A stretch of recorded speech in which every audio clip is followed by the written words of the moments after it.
আজকে অভিযানের বিষয়টা ছিল তৃতীয় বিভাগে বাছাই প্রক্রিয়াতে অনিয়ম, পাশাপাশি গঠনতন্ত্র এবং অন্যান্য আর্থিক অথবা বিভিন্ন দুর্নীতি বা অনিয়মের বিষয়ে এটা সার্বিক অভিযোগ নিয়ে আমরা আসছি। এটা সুনির্দিষ্ট একটা অভিযোগ ছিল। সেই অভিযোগের আলোকে আমরা এখান থেকে রেকর্ডপত্র সংগ্রহ করেছি। আমরা সকাল থেকে এই পর্যন্ত বিভিন্ন রেকর্ডপত্র পর্যালোচনা করলাম। আমরা বিভিন্ন ব্যক্তি সংশ্লিষ্ট যারা আছেন তাদের সবার সাথে কথা বললাম।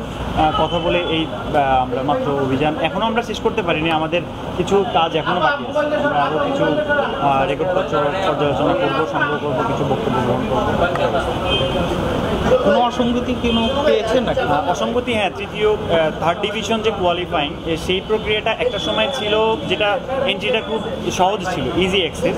সেই সময় প্লাস 60 or 70 এরকম একটা টিম অংশগ্রহণ করতে পারত।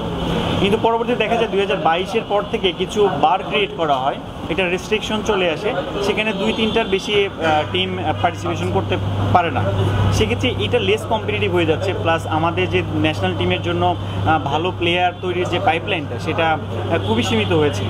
সেই ব্যাপারটাই আমরা বরাবরই ফোকাস করেছি এবং আমরা দেখেছি যে এখানে এমন কিছু রেস্ট্রিকশন বা শর্তাদি দেওয়া হয় যে শর্তাদিটা আমাদের দেশের যে যারা ক্রিকেট ক্লাবগুলো আছেন, যারা হয়তো বা আমাদের দেশের যে ইকোনমিক কন্ডিশন আছে সেখানে আমরা যে প্লেয়ারগুলো তৈরি করতে বা তাদেরকে যে সহায়তা করতে থাকি, অনেক ক্ষেত্রে আমরা দেখি বিভিন্ন প্রত্যন্ত অঞ্চল থেকে আমাদের খুব ভালো মানের প্লেয়ার উঠে আসছে, কিন্তু সেই পদগুলোকে রুদ্ধ করা হয়েছে।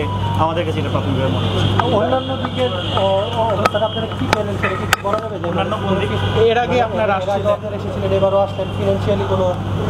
আচ্ছা, এর আগের যে বিষয়টা ছিল সেই অভিযোগটা আরেকটা টিম হ্যান্ডেল করছে, তাদের যে রিপোর্টিংটা তো সেটা আমি জানতে পারি না। আজকে আমার যে রিপোর্টিংটা ছিল এটা থার্ড ডিভিশন কোয়ালিফাইংয়ের ইস্যুটা কতটুকু স্পষ্ট বা স্বচ্ছ কিনা, যৌক্তিকতা কতটুকু বা এর বৈধতা কেমন, এই ব্যাপারগুলো আমরা বাছাই প্রক্রিয়াতে অনিয়ম ছিল কিনা সেটা দেখলাম। পাশাপাশি বিসিবি যে গঠিত হয়েছে এটা একটা গঠনতন্ত্রের আলোকে পরিচালিত হচ্ছে, সেই গঠনতন্ত্রটাকে কতটুকু বৈধ বা কতটুকু সিদ্ধ সেই ব্যাপারটা আমরা আজকে পর্যালোচনা করেছি। আমাদের কাছে অভিযোগ ছিল যে গঠনতন্ত্রে কিছু অ্যানোমালিজ আছে, আমরা সেই ব্যাপারটা দেখেছি। এখানে গঠনতন্ত্র নিয়ে যে কোয়েশ্চেনগুলো উঠেছিল সেক্ষেত্রে আদালতের একটা রায় ছিল, সেই জাজমেন্ট অনুযায়ী পরবর্তীতে গঠনতন্ত্র সংশোধিত হয়ে বর্তমানে সেটার আলোকে পরিচালিত হচ্ছে। তবে গঠনতন্ত্রে আমরা পর্যালোচনা বা যাচাইয়ের ক্ষেত্রে যে একটা বিষয় খেয়াল করেছি যে এখানে একটা খুব সুন্দর স্ট্রাকচার্ড এবং অর্গানাইজ একটা প্রতিষ্ঠান হিসেবে তৈরি হওয়ার কথা ছিল বিসিবি, কিন্তু এই জায়গাতে আমরা গ্যাপ পেয়েছি। এখানে সঠিক চাকরি বিধিমালা নেই বা একটা অর্গানাইজেশন হিসাবে স্ট্রাকচার বা সুগঠিত থাকবে সেই ব্যাপারটাকে আমরা এখানে গ্যাপ দেখেছি।